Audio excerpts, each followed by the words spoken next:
Welcome to Life Recovery Today with Stephen Arterburn. In the next half hour, you'll obtain insights and tools to transform your life using the biblical principles found in the 12-step program. We believe everyone can benefit from a life recovery experience because we all have struggles in life. Struggles with addictions, food, depression, anxiety, and relationships, to name a few. You'll be encouraged to see how others have found a new way of life with hope for the future through life recovery. Your host is Steve Arterburn, founder of New Life Ministries and Women of Faith, author of over 100 books, and teaching pastor at Northview Church in Carmel, Indiana, one of the 20 largest churches in America. Steve is the co-editor of the Life Recovery Bible, the #1 selling recovery Bible. With over 3 million copies sold, this is the Bible given to inmates by Prison Fellowship and the Pew Bible for the Salvation Army. Now here's Steve. Hi, Steve Arterburn here for Life Recovery Today. Really glad that you've joined us. You know, life recovery is for everything. It's really character building. It's survival at some point. It really can be that structure go from one step to the other that leads you back to the person that you want to be. Well, today we're going to talk about the 12 steps in relation to divorce. And there's a workbook at 1-800-NEW-LIFE or newlife.com to help you with that. Because, well, divorce is painful and it's all consuming. I remember that when I was divorced, I didn't divorce, I was divorced, everything just fell apart. My life, really, it went to nothing. And it was just a matter of survival. That's what the 12 steps did for me. I just barely got by.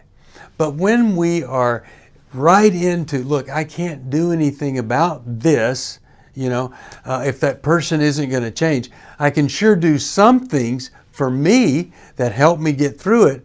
Well, you come to find how strong we can be at one of the most vulnerable, weakest points ever. And that's what I want for you. So this is a brand new 3-part series, and this first video covers how divorce, we can deal with it through step number 2. Now, if you're confused about it, if you don't particularly like doing the work together, let me just encourage you to look at the 12 steps through the eyes of the workbook. Read the whole thing first. I think then you'll be ready to come back and start at the very beginning. Because I believe that the steps, the 12 steps of life recovery, are the steps back to life after divorce. That's what I want for you. So we go from saying, I can't do this. And I've tried and I've proven that I can't. But then when I get to the second step, and you don't have to believe this in the beginning, because the second step says we came to believe. We came to believe that a power greater than ourselves could restore us to sanity. Came to believe. Now, if it's a process that we need to come to, let's look at why that might be difficult for us to come to that. Well, if you were married to a minister and you're divorced, that would kind of mess up our belief that this power, and of course in life recovery, the power we're talking about is God, and we're wanting people to accept the God, the Creator, and who has a Son, Jesus, and also is in the form of the Holy Spirit, the Trinity. It can be hard to believe that power exists.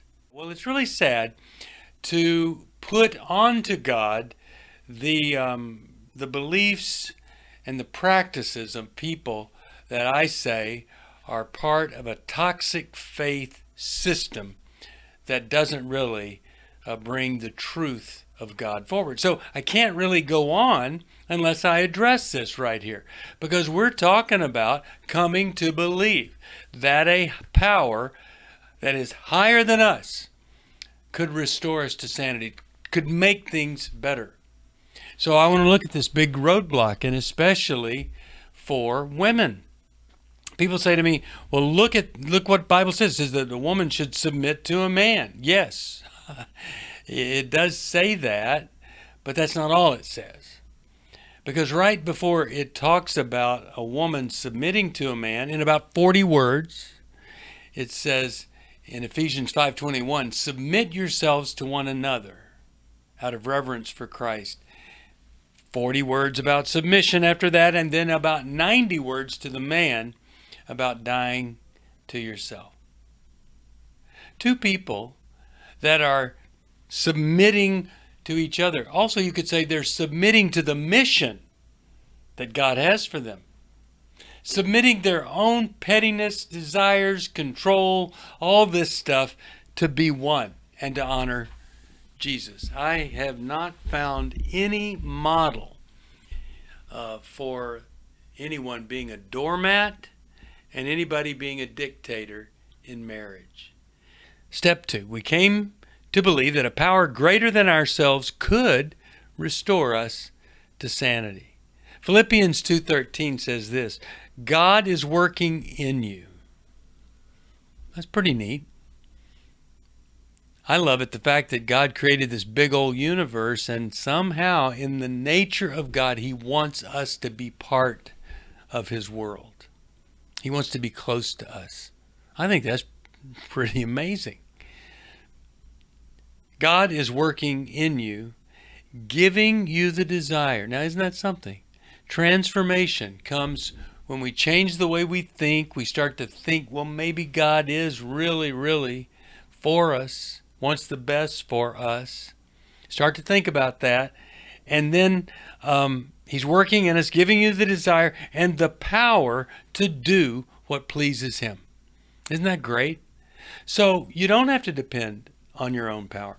This says right here, if you could come to accept that God really does exist, that his word really is true, and I have found it to be so over and over again, what an amazing, astounding new revelation in your life, new power in your life, new comfort in your life, new awareness in your life. So when we admit that we have this extreme limitation, we can come to believe that even though some people have misrepresented God horrifically, we can come to believe that the God of the universe loves us, has not abandoned us, has good things for us, good things like recovery, restoration, good things like sanity. Now, I hope and pray that whatever is standing in your way to believing in God, that you could do some things to come to believe that God is real. I don't want you to settle for anything but the real God. I don't want a substitute. I don't want something like just the power of the group or whatever. When Dr. Bob in the early days of Alcoholics Anonymous had somebody in front of him, he'd take them to the upper room, get them on their knees, and see, what he wanted was he wanted them to begin the recovery journey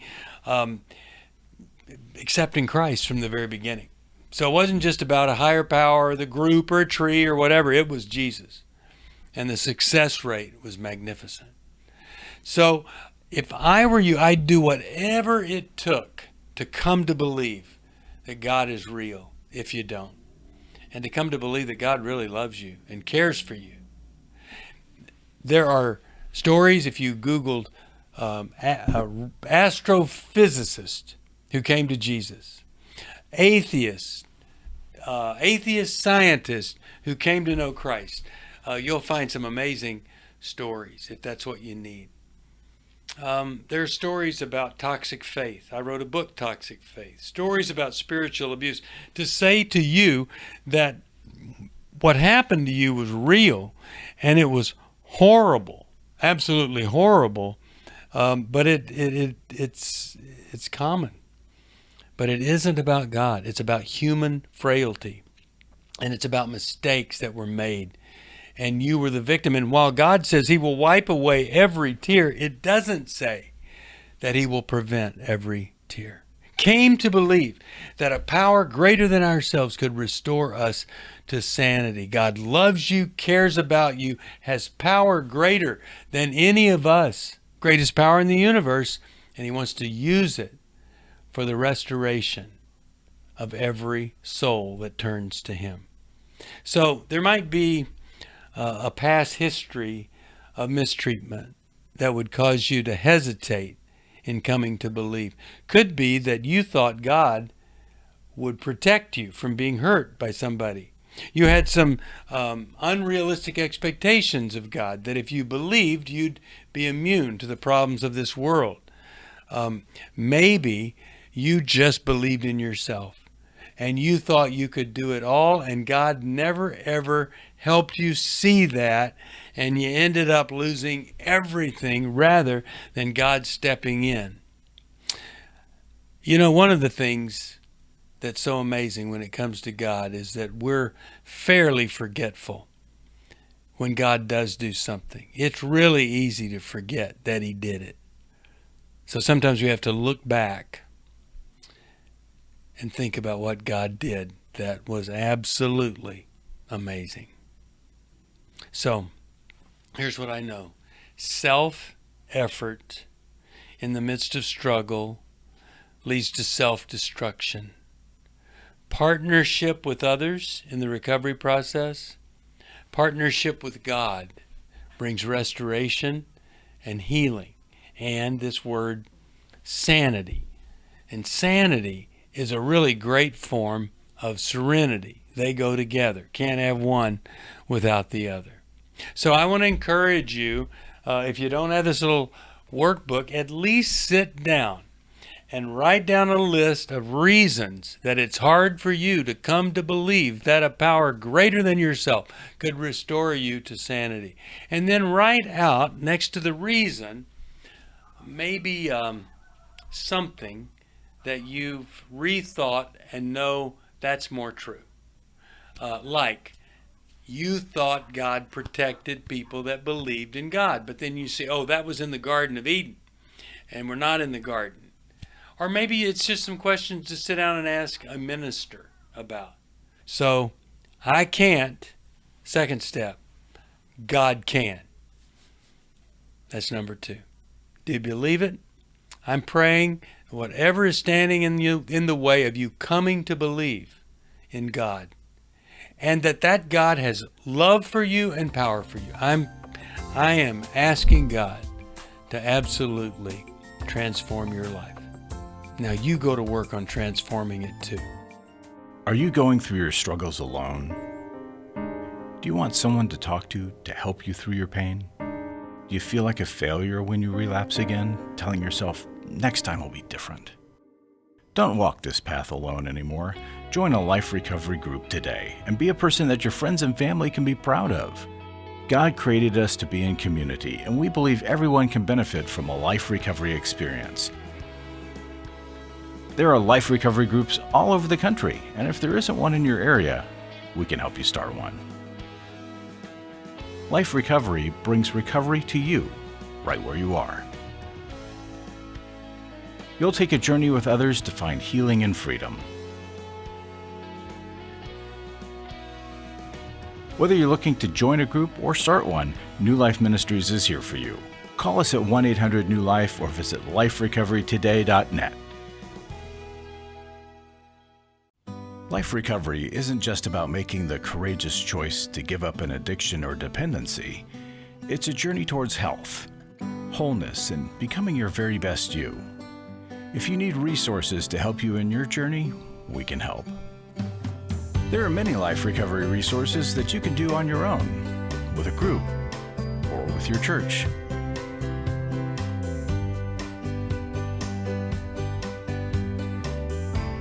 We have Bibles, workbooks, and devotionals that you can use to work your recovery right where you are.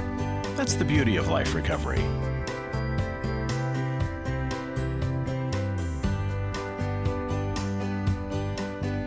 To learn more or to get the Life Recovery Bible or any other life recovery resource, visit liferecoverytoday.net or call us at 1-800-NEW-LIFE. 1-800-NEW-LIFE.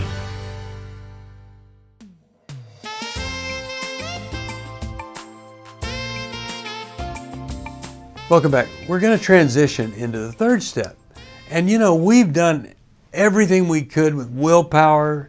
We do everything other than just turn our will and our lives over to God. But that's what the third step is all about. It needs a step if it's going to be effective.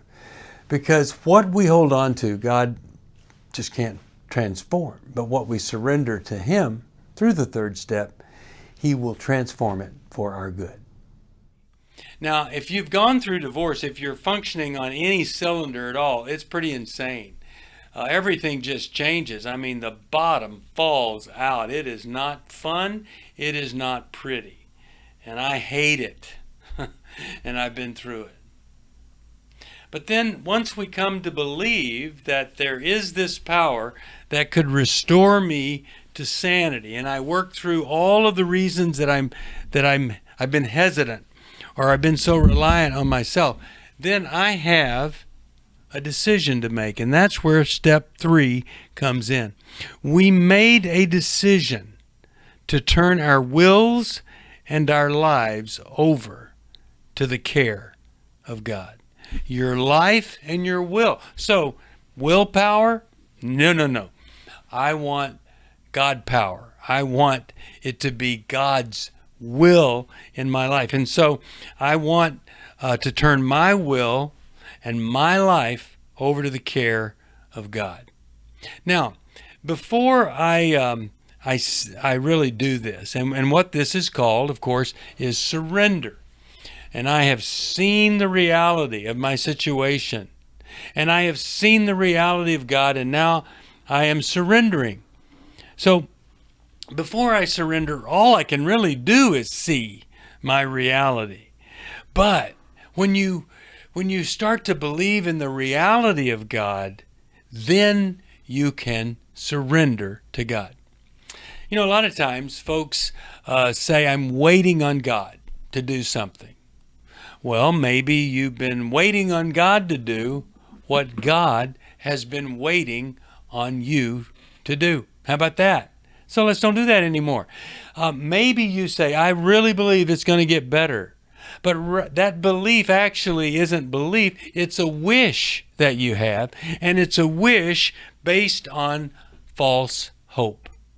So people do that all the time. We call those fatal excuses that keep us in exactly the same situation that we've been in forever. So we have to do something. We have to use the tools that we have, which is a brain, a heart, ears. We have to listen, and we have to stop, and we have to reflect. And then finally we say, you know what? Every time I try harder, it just makes trying harder. I am ready for something different.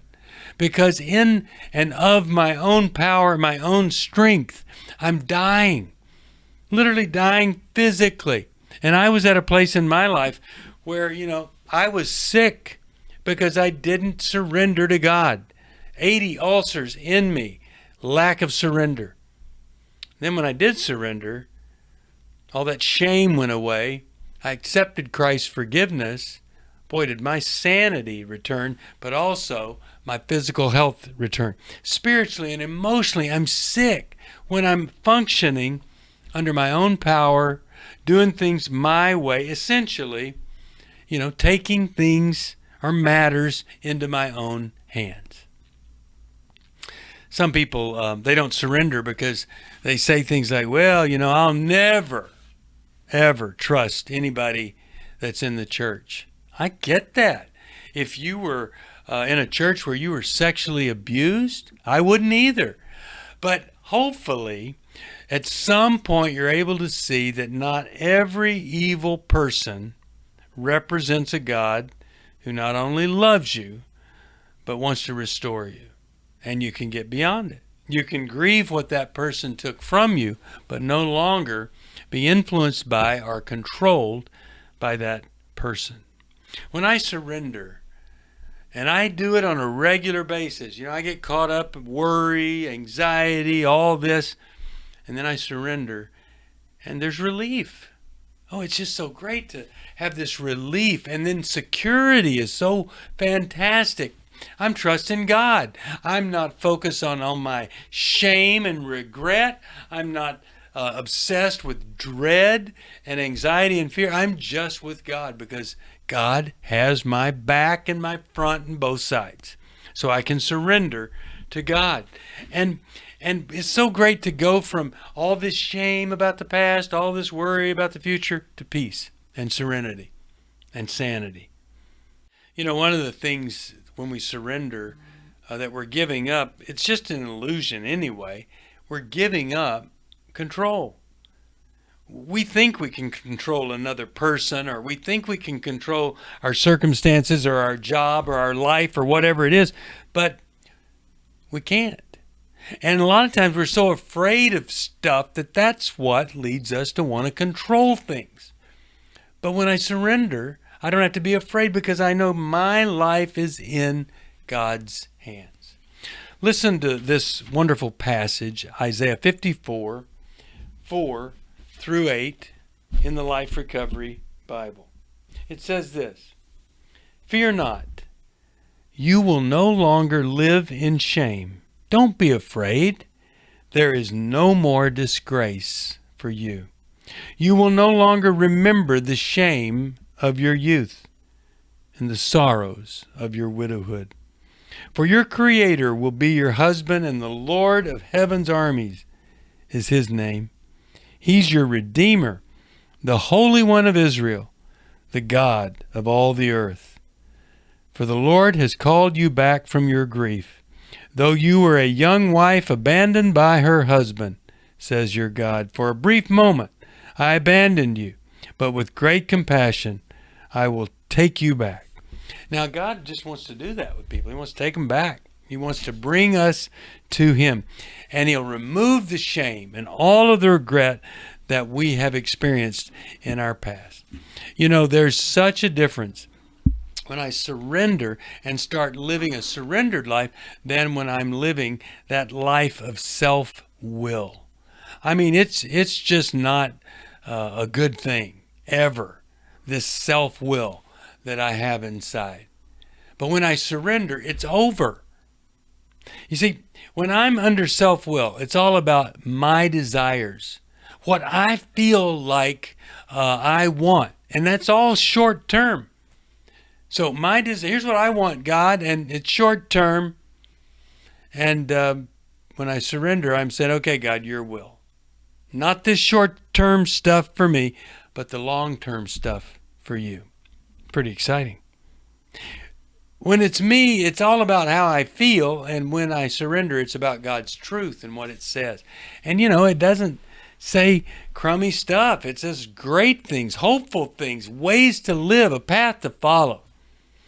When it's all about me, you know, it's my plans and what I want to do and what I'm going to say and all that. But when I surrender, it's all about the process that God has for me. And I just want to submit to that process. And it's not going to be easy, but it sure isn't as hard as the way it was before. Trying to get through this divorce under my own power. Trying to act like it wasn't that bad. Or that I'm the good guy and the other person's the bad guy. And then, you know, whatever I'm going through, that's what I conclude about God. I may have gotten myself in this mess, and then I decide, well, this must be all God's doing here. And then I realize for the greater good, He gives us the ability to choose. He allows us the freedom to choose really crummy stuff and then come back to Him and choose stuff that's not so crummy at all. It's pretty wonderful, I think. If it's all about me, it's my circumstances versus, I'm just one person in the midst of this eternal plan that's playing out here on the universe. When it's about me, comfort. God, help me feel better. Remove the pain. Give me relief. And when it's surrendering to God, I'm saying, God, I am for the greater good willing to go through this because you're building my character. And I won't grow in character just doing everything that's comfortable for me. And then, of course, when I surrender my life, I am looking outside of myself for wisdom, strength, power, truth, hope. And what a genius you are when you do that, when you say, this is beyond me. So what we're talking about here in step 3 is surrendering my will, surrendering my life, surrendering everything to God.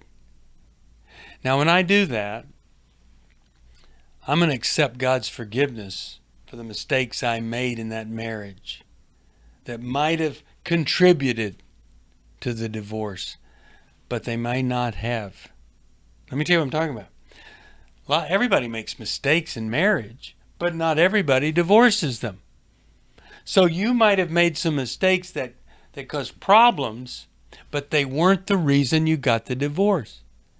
I hate it when somebody says, yeah, my spouse divorced me, and then they say, well, what was your contribution to the divorce? If anybody says that to you, and you're the person that somebody divorced, you say, none. I had some contribution to difficulty and struggle in the marriage, but I was ready to go the distance. See the difference? So when we surrender to truth, to reality, and a lot of times, a lot of shame that we would normally take on, we don't have to. We can trust God. I love getting to talk about this because I know on the other side is strength and hope, purpose, meaning, and a path that you can follow. Until you discover that path, just do the next right thing, and it'll take you down that path. Welcome back. Well, I hope you can see that in step 2 and 3, they really do apply to divorce. And you might think, well, I'm not going through divorce. This doesn't apply to me. So many people around you have been or are going through it. You might learn something here that could change everything. But if you're still hurting because of that divorce, or maybe something's cropping up from the past and a little trigger there, you call us at 1-800-NEW-LIFE and let us help you. We can find a resource for you beyond just the divorce workbook from Life Recovery Today. Now, if in fact you are struggling, this 4th step we're going to go over, you're going to need some help. And that's what I'm going to do for you next time when we look at step 4 and 5. A lot of people don't move past step 4, and I want to make sure that you're not one of those. See you next time. Call us 1-800-NEW-LIFE. Thanks for joining us for Life Recovery Today with Stephen Arterburn. We hope this program has helped you integrate God's truth and wisdom into your recovery journey. This program is brought to you by New Life Ministries, and it's your support that keeps this program on the air. When you contact us for any reason, be sure to let us know that you watch on NRB. Call us at 1-800-NEW-LIFE or go to liferecoverytoday.net. Please join us again next week for more Life Recovery Today.